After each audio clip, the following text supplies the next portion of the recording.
Robin Padilla, nilinaw ang kanyang pahayag ukol sa marital consent. Ayon kay Robin, siya ay humihingi ng paumanhin at nagmamakaawa para sa pangunawa ng publiko hinggil sa kanyang pahayag. Binibigyang diin niya ang kahalagahan ng pag-unawa sa konteksto ng kanyang mga sinabi, lalo na para sa mga hindi lubos na nakakaalam ng buong detalye. Sa kanyang pahayag, nagbigay siya ng paliwanag tungkol sa mga tanong na ipinukol niya sa pag-uusap nila ni Attorney Lorna Capunan sa Senado. Ang mga tanong na ito ay batay sa mga pangkaraniwang pananaw at karanasan ng mga Pilipino sa kanilang araw-araw na buhay. Ipinunto niya na ang mga tanong na iyon ay hindi mula sa kanyang personal na karanasan o opinyon, kundi sa layuning magkaroon ng mas malalim na pagtalakay sa mga isyu na mahalaga sa publiko. Ako po ay humihingi ng paumanhin sa sinumang naapektuhan ng aking pahayag at humihiling ng inyong pag-unawa sa konteksto ng aking sinasabi.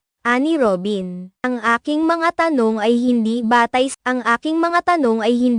sa aking personal na buhay o paniniwala, kundi sa isang hipotetikal na senaryo na sumasalamin sa damdamin at karanasan ng karaniwang mga Pilipino. Nagbigay siya ng diin na ang layunin ng kanyang mga tanong ay hindi upang makapagbigay ng opinyon o magkaroon ng personal na agenda, kundi upang simulan ang isang mahalagang diskusyon hinggil sa isyu ng pahintulot o consent. Ito ay isang sensitibong paksa na may kinalaman sa marital rape at ang mga komplikadong aspeto nito sa ilalim ng Family at Civil Code. Ipinunto ni Robin na kahit may separation of church and state sa bansa, mahalaga pa rin na pag-usapan ang mga isyong ito upang mas mapabuti ang pag-intindi ng publiko at matugunan ang mga problema sa tunay na kalagayan ng relasyon ng mga mag-asawa. Ang aking layunin ay magsimula ng diskusyon at magbigay linaw sa isyu ng marital rape, dagdag pa niya. Nais kong i-highlight ang katotohanan ng relasyon ng mag-asawa sa ating bansa at ang pangangailangan na maipaliwanag ang mga aspeto ng pahintulot sa batas. Kabila ng pagkakaroon ng separation of church and state, may mga gray area pa rin sa ating Family at Civil Code na kailangan nating tingnan at talakayin. Ipinahayag din ni Robin na ang kanyang pahayag ay hindi nilalayon na makialam sa personal na buhay ng sino man o magdulot ng hindi pagkakaintindihan. Sa halip, siya ay naglalayo na magbigay linaw at magsimula ng isang makabuluhang pag-uusap na makakatulong sa pagpapabuti ng batas at sa pagbuo ng mas makatarungan na sistema para sa lahat. Ang mga tanong ko po ay nagmula sa layunin na magkaroon tayo ng mas malalim na pag-unawa sa mga isyu na nakapalibot sa marital rape at pahintulot, sabi niya. Nais kong mas mapalawak ang ating pag-uusap tungkol sa mga aspeto ng Family at Civil Code na maaaring nagiging sanhi ng kalituhan sa publiko.